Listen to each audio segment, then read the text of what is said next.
Welcome back, guys. We are back with another episode of the Motivate, Grind, Succeed podcast, the show that gives you 100% fluff-free, guaranteed, practical and useful tips with every single episode. You can live up to your true potential. No spam, no long intros, just pure information to get you going. If you're new to the show, welcome, and you are going to get some value from this episode. And if you're returning, you already know the deal, yo. Welcome back, y'all. A quick favor to everyone listening, though. If you're new or returning, if at any point in time you get some value from this episode, share it with people. 1, 2, 3, 5, I don't care. And also don't forget to implement the steps you hear today in order to get the most bang for buck out of each and every single episode, guys. All right, so with that out the way, let's get into this week's episode. And as you can see, if you're watching the video, you know I'm hatless today. I know, right? It's like every episode you see me, I always got a hat on. I decided to change it up for y'all today. You know, we got a little bit of a different vibe. I'm feeling kind of good, so we're hatless today. So if you're wondering what in the world, why is I always wearing a hat? No reason, just personal preference. But decided to switch it up for y'all today. No hat. And so if you saw the title of today's episode, which I'm pretty sure you did because you clicked on it, we're talking about the 4 life lessons that take people an entire lifetime to learn. And you guys are going to get these life lessons with some examples within the next 15 minutes. How does that sound? Does that sound great? To be able to fast track like 80 years of your life sometimes into about a wee 15 minutes. Now, I'm not saying you're going to be a master of these lessons, but these are lessons that you should definitely keep in your noggin, back of your head, wherever you want. And these are going to be able to, whenever the time comes, they'll come back to your remembrance and you'll be like, oh, I remember that kind of a lesson. This is how I should react, or rather respond, in this current circumstance. So I've been talking for too long. Let's get straight into it. Number 1, feeling bad after making a decision doesn't mean it was necessarily the wrong decision. Okay? With this, what I want to drive home is that sometimes you have to take a short-term L for a long-term W. What do I mean by that? Here's an example. Let's say you have this business going on, right? And you really want to get this business off the ground. So what do? You plan, you write out your business plans, and you get your finances all together, and you get your teams together, and you do whatever else you got to do, right? What you do, you're doing all these things, you know, you're staying up late, getting up early. That's the short-term L, right? Because you also have a day job. We're assuming at this point as well. You have your day job. You're going, instead of getting your proper 7 or 8 hours of sleep, you're rocking off of 3 and 4 with like 250 milligrams of caffeine a day, right? That is a short-term L. You're losing sleep, because I know I preach about sleep all the time. You're losing your sleep. You're becoming a substance, I wouldn't say abuser, but you're becoming a heavy substance user of caffeine, being able to stay up all the time. But even though I preach about all these things, and you definitely should get your sleep, and you shouldn't really be depending on caffeine like that, working on your business, taking that short-term L, is that an L? Yeah, that's an L. Make sure the L looked right. All right, but yeah, so taking that short-term L and everything will yield you that long-term W. What do they say? What do they say on here sometimes? That you usually have to take your early 20s and everything to build up in your early 20s. That when you get to your 30s and beyond, everything that was built up in your 20s when was the quote unquote the party years, the fun years, the years where you should have been going out to the club and getting drunk and not remembering what went on. Right? The years that you could be doing that and be able to easily recover by, being able to wake up like the next day and you'll be fine. Take those years and build. So the short-term L would be another example here that now I pretty much just made that up. Is that you're taking the short-term L of not partying, not drinking, not clubbing, not doing all those kind of things, working on your business, working on your fitness, working on yourself, the self-improvement necessary. For that way, when you and the people who were drinking hit like 30 years old, you are miles ahead. You got a side hustle that's pretty much acting as like a passive income source. You have your fitness on point. So you got a nice rocking physique and a nice chiseled looking body. As long as you keep it up, it's going to last you for like the rest of your life. Like you're well off. You're good. You're able to stack up the money. You're able to get yourself a nice car, a nice house. You're well off. It looks like you got all your ducks in a row and everything. right? Doesn't matter who you are, guy, girl, whatever, doesn't matter who you are. You got all your ducks in a row, you good to go compared to your other colleagues and people around the same age as you who spent that time partying and drinking, and now they're trying to rush and get their life back together as well as their hairline. Like, it's not, like, it just kind of makes sense that, you know, sometimes you'll feel kind of bad, right? Let's be honest. I mean, 'cause like I said, I'm still pretty young myself too, right?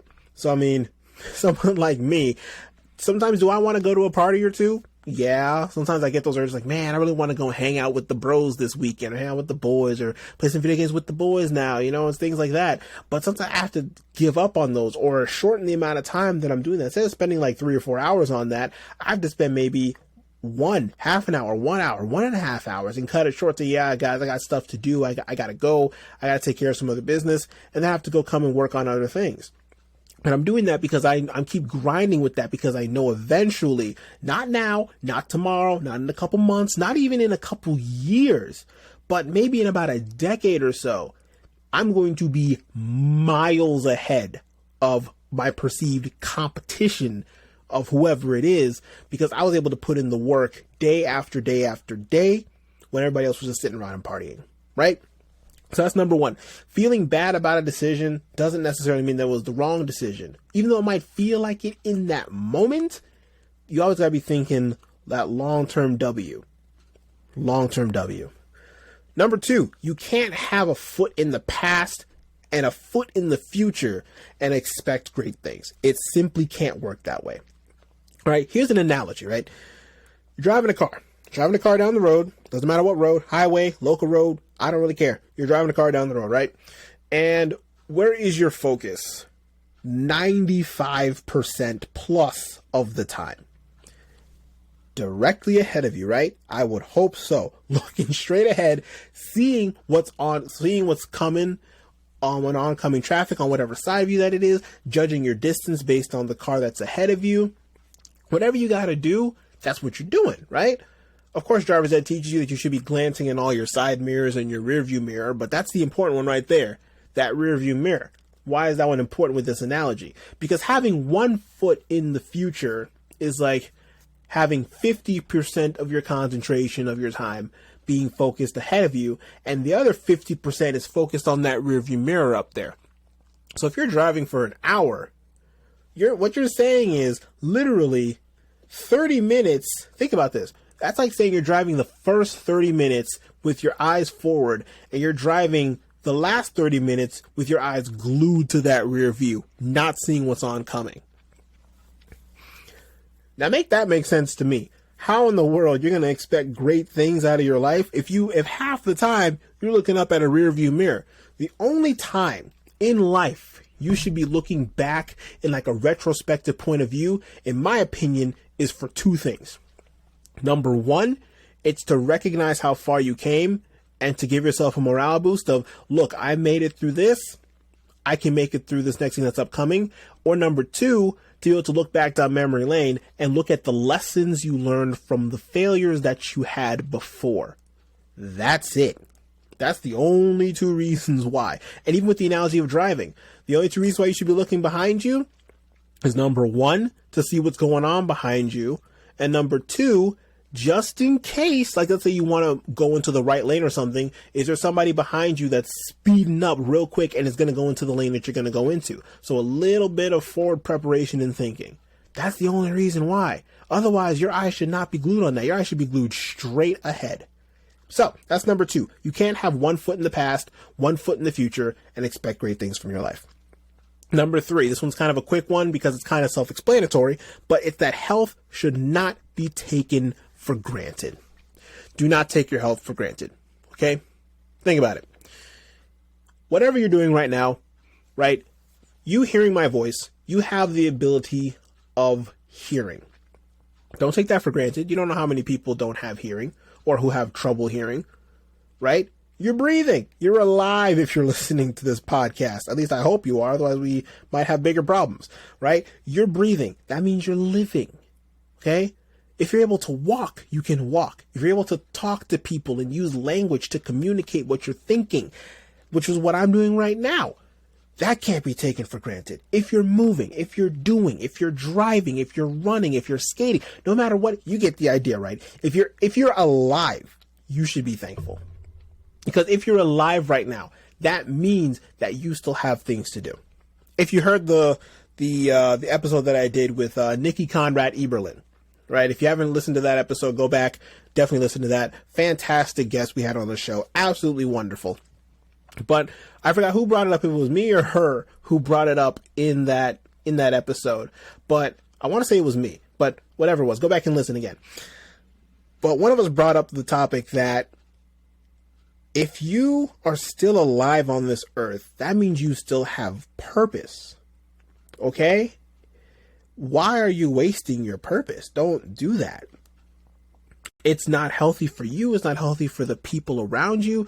You're literally bringing dishonor to everybody who knew you and had faith in you. What am I saying with all this, right? What I'm saying with this is, like I said, this is kind of a self-explanatory point, but it's still an important point to drive home. And it's that you can't take what you have. And I know I said health, but this can go to so many different avenues and aspects of life, right? As I said before, walking, talking, doing, breathing, skating, running a podcast, running a YouTube channel, running a business of whatever it may be. You can't take it for granted. You were given the gift and the ability to do it.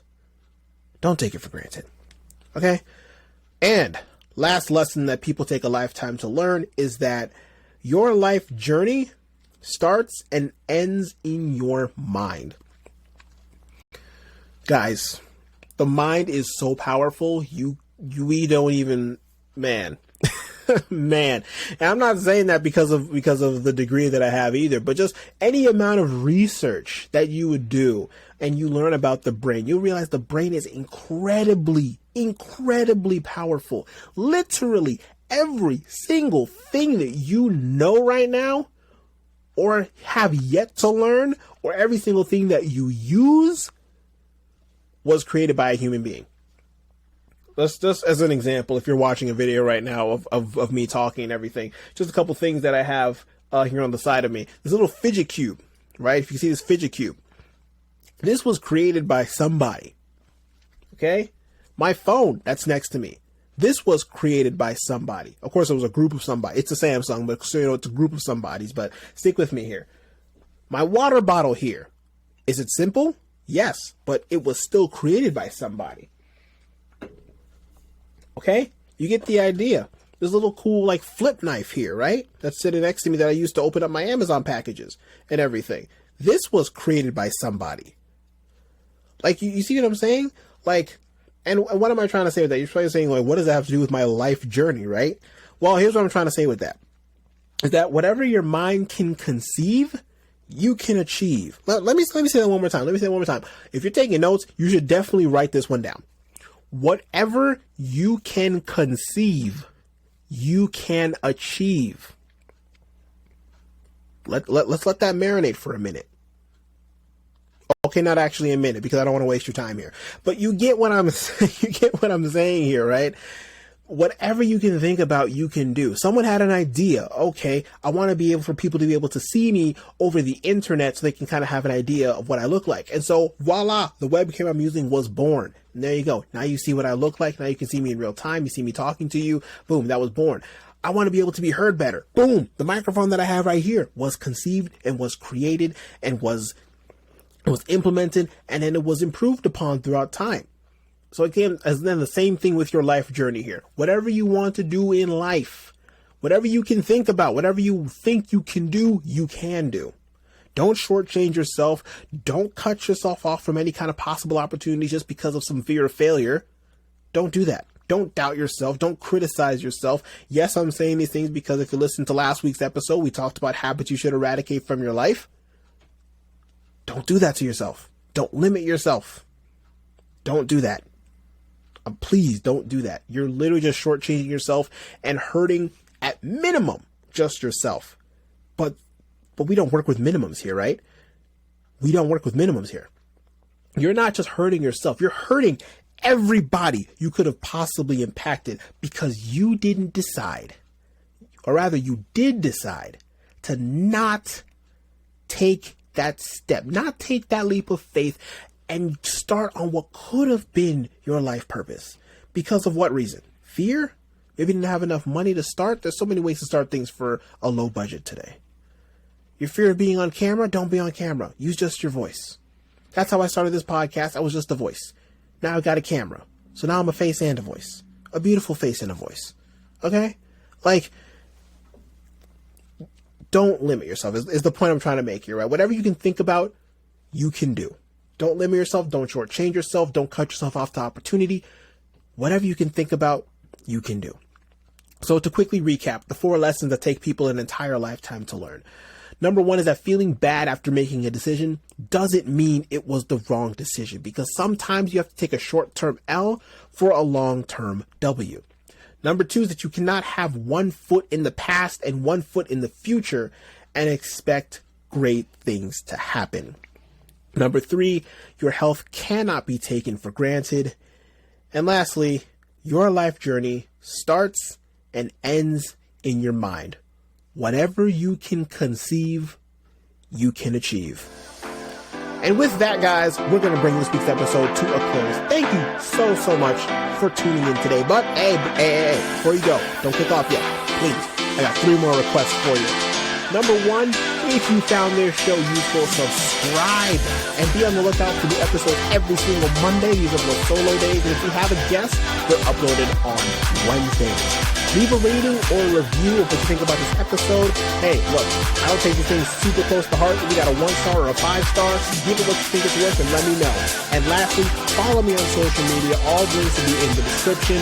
Check out the website, motivategrindssucceed.com. You can shoot me a message, whatever you want to do. It's all up to you. So take care, guys, and I'll see you all in the next episode.